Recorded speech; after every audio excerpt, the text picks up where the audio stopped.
Hello everyone, welcome to this blog. इस blog में हम लोग सीतामढ़ी टू देवघर की यात्रा करने वाले हैं और पूरे फैमिली के साथ। तो ये ब्लॉग बहुत ही खास होने वाला है। इस ब्लॉग में हम बताएंगे कि हम कैसे सीतामढ़ी से देवघर पहुंचते हैं, कौन से ट्रेन से, कहाँ रुकते हैं, क्या क्या खाते हैं और कहाँ कहाँ घूमते हैं। तो अभी हम लोग अपने घर से सीतामढ़ी के लिए निकल गए हैं। फिर रास्ते में हम लोग को पता चला कि हमारा ट्रेन जो है वो थोड़ा लेट है, इसलिए हम लोगों ने डिसाइड किया कि क्यों ना हम हलेश्वर नाथ के दर्शन करते हुए जाएं। फिर हम लोग हलेश्वर स्थान पहुंच जाते हैं। सीतामढ़ी का हलेश्वर नाथ मंदिर रामायण काल से जुड़ा है। ऐसा माना जाता है कि मिथिला के राजा जनक ने अकाल से मुक्ति और पुत्र प्राप्ति के हलेष्टि यज्ञ करते समय इस शिवलिंग की स्थापना की थी, जिसे वे स्वयं भगवान शिव का रूप मानते थे। इसीलिए इसका नाम हलेश्वर नाथ पड़ा। विवाह के बाद अयोध्या लौटते समय भगवान राम और सीता ने भी इस शिवलिंग की पूजा की थी। यह स्थान रामेश्वरम से भी प्राचीन माना जाता है और हजारों सालों से आस्था का केंद्र है। फिर यहाँ पे फूल पत्ती मिल रहा था, तो मम्मी इधर से फूल पत्ती ले लेती है और हम लोग बढ़ते हैं मंदिर की तरफ। मम्मी जल चढ़ाती है और हम लोग दर्शन करते हैं। बहुत अच्छे तरीके से हमारा दर्शन यहाँ पे हो जाता है, भीड़ नहीं था। फिर मम्मी पापा को तिलक लगाते हुए शुभ यात्रा की कामना करती है और मुझे भी तिलक लगाती है। तो हम लोग का यहाँ पे दर्शन कंप्लीट हो गया और हम लोग अब यहाँ से निकल जाते हैं। तो हम लोग अब सीतामढ़ी स्टेशन पे पहुँच गए हैं। आप लोग देख सकते हैं कि अभी हम लोग सीतामढ़ी रेलवे स्टेशन पे है और हमारी जो ट्रेन है वो है मिथिलांचल एक्सप्रेस, जो कि 12:35 में यहाँ से खुलती है और जसीडीह होते हुए कलकत्ता के लिए जाती है। तो हम लोग इस ट्रेन को 8 बजे रात में, अगर टाइमली रहा तो जसीडीह में छोड़ देंगे। तो अभी रात के 11 बज रहे हैं और हम लोग जसीडीह में पहुँच गए हैं। हमारी ट्रेन थोड़ी लेट थी, नहीं तो हम 8 बजे यहाँ पहुँचने वाले थे। यहाँ आते ही एक अलग ही फीलिंग है, यहाँ की हवा सब कुछ इतना अच्छा लगता है। फिलहाल अभी हम लोग जा रहे हैं मंदिर की तरफ, वहीं रूम लेंगे। यहाँ आने के बाद पापा पंडा जी से बात करते हैं, वो हम लोग को रूम देते हैं जो कि डबल बेड रूम है। अब यहीं हम लोग अगले 2-3 दिन के लिए रुकने वाले हैं। वैसे रूम तो काफ़ी अच्छा है। रूम में हम लोग को कहीं से कोई दिक्कत नहीं हुई। रात में हम लोग को सोने में कोई दिक्कत नहीं हुई। अभी सुबह के 4 बज रहे हैं और हम सब लोग जा रहे हैं शिव गंगा में स्नान के लिए। ऐसा माना जाता है कि लघु शंका हेतु जल की आवश्यकता होने पर रावण ने गुस्से में धरती पर मुक्का मारा, जिससे इस कुंड की उत्पत्ति हुई। बाबा धाम आने वाले श्रद्धालु पहले इस शिव गंगा में स्नान करते हैं, इसके बाद ही बाबा बैद्यनाथ पर जलाभिषेक करते हैं। मान्यता है कि इसमें स्नान करने से सभी पाप धुल जाते हैं। पाप क्या, फिलहाल तो इसमें स्नान करने के बाद हमारा दुख दर्द जितना भी बॉडी पेन हो रहा था सब कुछ ठीक हो गया। नहाने के बाद हम लोग रूम पे आ गए हैं। यहाँ पे जो हमारे पास भीगा हुआ कपड़ा था वो सब रख के अब हम लोग जाएंगे नीचे फूल पत्ती लेने के लिए। तो यहाँ पे हम लोग रूम से बाहर आए और ये भैया फूल बेलपत्र और गंगाजल बेच रहे थे। पहले ऐसा था कि कोई एक कुआं था, उधर से लोग जल भर के लाते थे, लेकिन नहीं, अब यहीं पे सुल्तानगंज का जल गंगाजल ये लोग देते, तो वहीं से हम लोग गंगाजल फूल बेलपत्र सब लेकर अब बढ़ेंगे मंदिर की तरफ। तो भीड़ इधर बिल्कुल भी नहीं था, पूरा खाली था। हम लोग दौड़ दौड़ के जा रहे थे। तो हम लोग यहाँ पे 4:45 को ही पहुँच गए थे और पूजा होना शुरू होता है 5:30 के बाद ही। तो हम लोग को यहाँ पे 30 to 45 मिनट लाइन में बैठना पड़ा, उसके बाद ही जाके लाइन को आगे बढ़ाया गया। तो अभी हम लोग लाइन में आगे बढ़ते हुए मंदिर की तरफ जा रहे हैं। तो हम लोग अभी दर्शन करके मंदिर से बाहर निकले हैं। दर्शन काफ़ी अच्छी तरीके से हो गया। दर्शन करके निकलने के बाद मुझे बहुत खुशी थी कि मैं इतने अच्छे तरीके से जलाभिषेक कर पाई हूँ, दर्शन कर पाई हूँ। इसी के साथ मुझे दुख भी था, वहाँ का पंडा जी लोग का जो बिहेवियर था अंदर, वो देख के मुझे बिल्कुल भी अच्छा नहीं लगा। वो लोग पता नहीं क्यों पैसा के लिए वैसे कर रहे थे। अब आते हैं देवघर में स्थित बाबा बैद्यनाथ धाम की पौराणिक कथा की तरफ। पौराणिक कथा के अनुसार राक्षस राज रावण ने हिमालय पर भगवान शिव की प्रसन्नता के लिए कठोर तपस्या की और अपने 9 सिर काटकर शिवलिंग पर चढ़ा दिया। 10वां सिर काटने से पहले शिव जी प्रकट हुए, रावण को 10 सिर लौटा दिया और वरदान मांगने को कहा। रावण ने शिव को लंका ले जाने की अनुमति मांगी। शिव जी ने अनुमति दी, लेकिन शर्त रखी, अगर रास्ते में शिवलिंग को कहीं जमीन पर रखा तो वो वहीं अचल हो जाएगा। रावण शिवलिंग लेकर चला, लेकिन देवता यह नहीं चाहते थे कि शिवजी लंका जाए। रावण को लघु शंका की आवश्यकता होने पर विष्णु जी ने बैजू का रूप लेकर शिवलिंग थाम लिया। शिवलिंग के अत्यधिक भारी होने के कारण बैजू उसे जमीन पर रखकर चला गया। रावण के आने के बाद शिवलिंग वही अचल हो गया, जिसे बाद में रावणेश्वर वैद्यनाथ धाम के रूप में पूजा जाने लगा।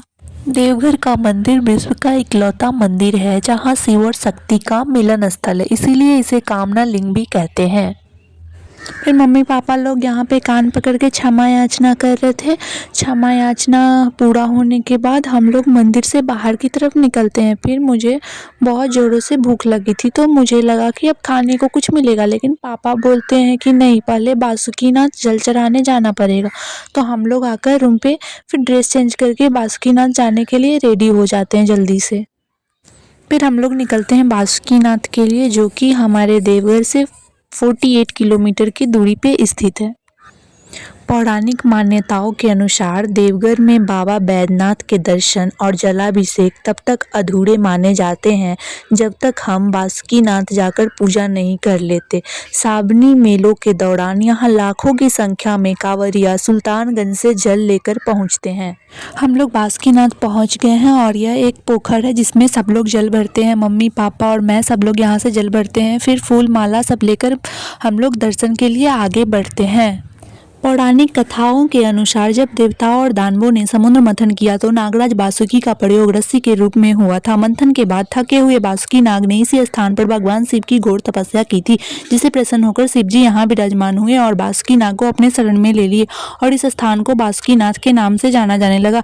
तो हम लोग का यहाँ पे दर्शन हो गया है, अच्छे से ही हो गया, भीड़ ज़्यादा नहीं था। अब हम लोग जाएंगे कुछ खाने के लिए क्योंकि भूख बहुत जोरों की लगी थी। फिर हम लोग यहाँ पे खाने के लिए आ गए हैं। धाम पे तो कुछ अच्छा खाना मिलता नहीं है, तो जो मिला वही खा लिए। चावल, दाल, सब्जी, पापड़, भुजिया, यही सब था। उतना ठीक नहीं था, फिर भी ठीक था। फिर हम लोग आगे की तरफ बढ़े। इधर मम्मी लोग कुछ कुछ खरीद रही थी। मम्मी लोग यहाँ पे लहठी वगैरह खरीद रही थी, किसी किसी को देने के लिए और खुद के लिए। तब तक मैं इधर आई और अपने भाई के लिए दो बद्दी खरीदी मैं इधर से, एक अपने भाई के लिए और एक और खरीद ली एक्स्ट्रा। फिर हम लोग इधर से बढ़ जाते हैं त्रिकुट पर्वत पे, उधर भी देखने के लिए। तो रास्ते में बहुत ज़्यादा डस्ट था, इसलिए हम लोग पूरा शकल वकल ढक के जा रहे ताकि हमारा शकल गंदा ना हो। फिर हम लोग पहुंच जाते त्रिकुट पहाड़ के पास और यहाँ पे गन्ना का जूस मिल रहा था, तो हम लोग सब लोग एक एक गिलास गन्ना का जूस यहाँ से पिए और मैं एक गिलास एक्स्ट्रा पी थी। जूस पीने के बाद हम लोग आगे की तरफ बढ़ते हैं त्रिकुट पर्वत की तरफ। इधर बहुत सारा अच्छा अच्छा कुछ कुछ सामान सब मिल रहा था, मम्मी लोग को लेने का मन था। फिर हम लोग बोले कि चलो पहले देख कर आते हैं, दर्शन करके आते फिर लेंगे। तो फिर हम लोग आगे की तरफ बढ़े, तो आगे ये था त्रिकुट पर्वत पे मंदिर, जिसमें मम्मी लोग सब लोग दर्शन की। यहाँ पे बंदर बहुत ही ज़्यादा परेशान कर रहा था, तो हम लोग नहीं गए। और पहले जो एक रोपवे था जो कि लेकर जाता था ऊपर, लिफ्ट था, वो बंद हो गया था एक हादसा के बाद। तो हम लोग पूरा पर्वत पे ऊपर तक जा नहीं पाए, थोड़ा थोड़ा सा देख के। फिर सब लोग यहाँ पे एक दो फोटो वोटो खींचे और वो जो हादसा हुआ था उसके बाद तो कोई भी अब पर्वत पे ऊपर नहीं जाता है। वो जो सीता जी का दीपक वगैरह है वो कोई नहीं देख पाता क्योंकि ऊपर जाना ही बंद हो गया। फिर यहाँ पे जो झरना था जिसमें ऊपर से पानी आता है, वो पानी मम्मी पापा दोनों ने यहाँ पे पिया। मुझे भी बोला कि पी लो, लेकिन मैं नहीं पी थी शायद। तो उसके बाद फिर हम लोग सब कुछ घूमने के बाद यहाँ पे आ जाते हैं। यहाँ पे काली माता का एक मूर्ति था, नीचे ही था पर्वत पे। सब लोग यहीं से फ़ोटो वोटो खींच के वीडियो क्लिक करके वापस आ रहे थे। यहाँ पे मुझे बंगाली लोग का भी बहुत ज़्यादा देखने को मिला, बहुत सारे बंगाली लोग इधर उधर सब घूम रहे थे। फिर वापस आते हुए मैं अपने लिए 3 ईयर रिंग्स ली, 20-20 या 30-30 का दिया था शायद।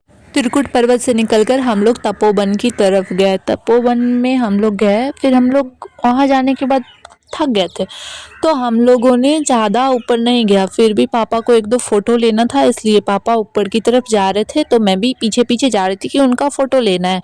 फिर हम लोगों ने वहाँ पे फ़ोटो लिया, फिर हम लोग वापस आ गए।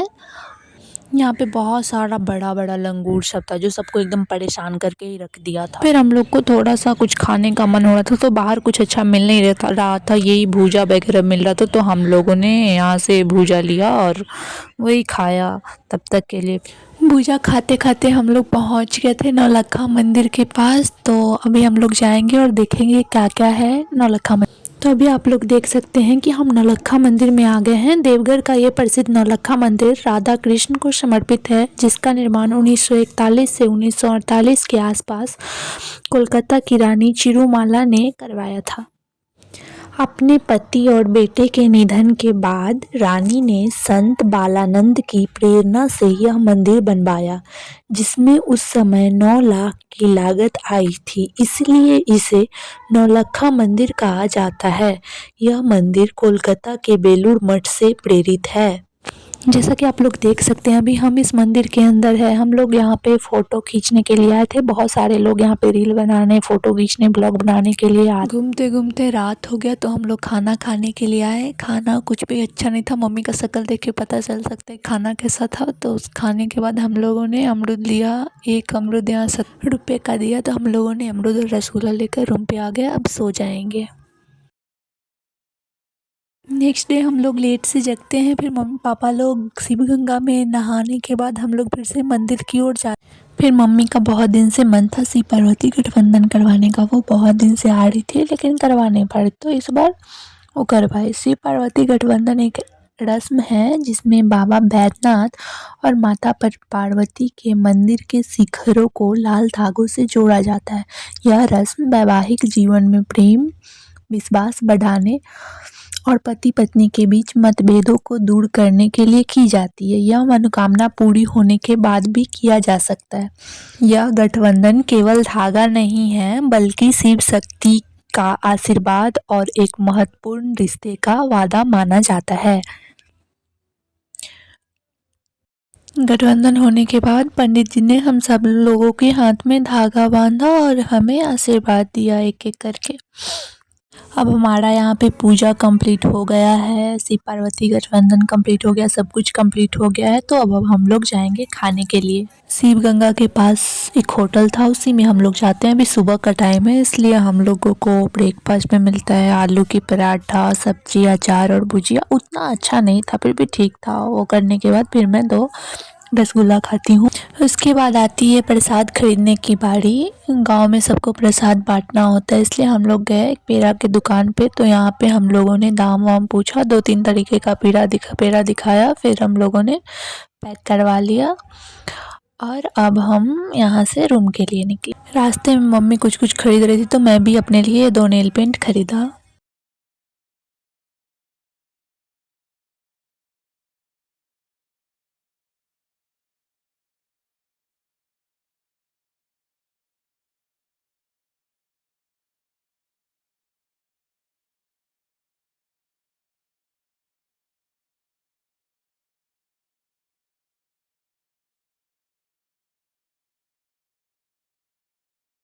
रात भर ट्रेन में रहने के बाद मैं अपने गांव को पहुंच गई हूं। मुझे थोड़ा सा ठंड लग गया था, इसलिए मेरा शक्ल भी सूजा हुआ।